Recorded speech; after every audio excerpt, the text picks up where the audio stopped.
Очень рад такой гостеприимство встретить. Вот мы увидели, как все забегали. 3 часа ночи до 4 часов ночи нас ждали.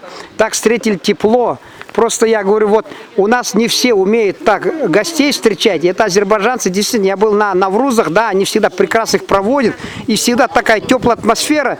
Приходишь вот по приглашению какой-то общину, я не хочу плохого ничего сказать, но ты там посидел для приличия и ушел.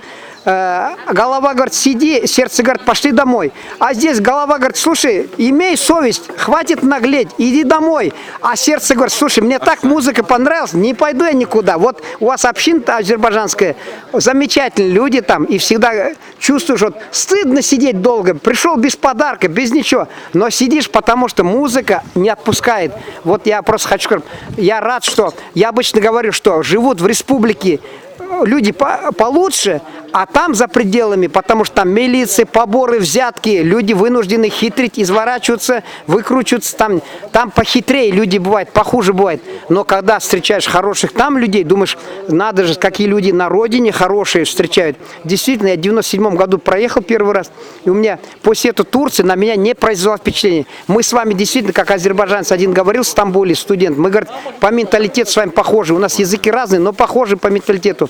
Действительно, азербайджанец творит добро без расчета на что-то ему сделают в ответ, да.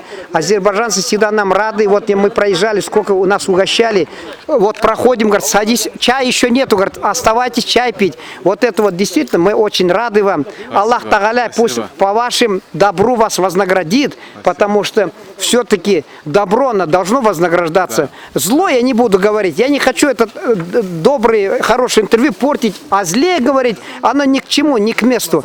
Я желаю вам в вашем лице, жителям села, в частности своим братьям, татарам, сестрам, пусть они язык не забывают, и желаю всему братскому, великому азербайджанскому народу, чтобы он процветал, потому что когда процветает народ, мы рады, что когда по телевидению говорят о народе, который с нами почти на одном языке, вот я смотрю похожие названия, все почти как на родном языке, который нашей одной верой, мы как только далеко живем, но мы спаяны единым и великий тюркский народ все равно.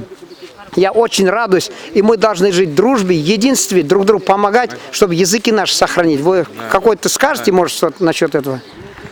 Конечно, каждая нация должна сохранить свою, как говорится, корни. Это гордость любой нации. Потому что если не любишь свою нацию, значит ты не будешь любить никого. Да.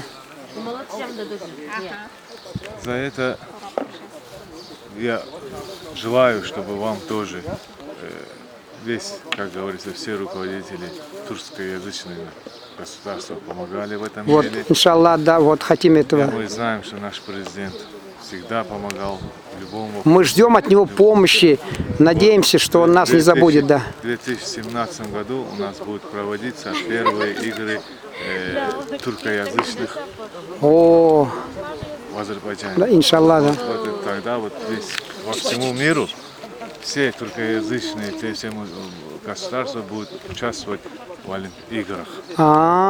Вы проводите инициаторы, да? В 2017 году, да. Это благодаря нашему президенту, что он вот все. Вот, чтобы в мире, извиняюсь, перебью вас, нехорошо перебивать, пусть тюркский мир в мире узнают. Вот я раньше гордился в советское время, что у нас есть турки, Турецкая республика, который лидер. Сейчас вот уже Азербайджан тоже лидер. И мы радуемся, потому что у нас тюрки же мы, да, и вот тюрков в мире, чтобы знали. Благодаря вам тоже узнают. Вот. В 2017 году весь мир уже полностью узнает, что, я еще раз говорю, первые игры проведут в Азербайджане. Все туркоязычные, мусульманские приедут в Азербайджан, как были первые евроигры. Да, мы радовались за вас, да, видели. На каком уровне это все произошло, как приняли, как проводили, как все. Весь мир увидел гостеприимность Азербайджана.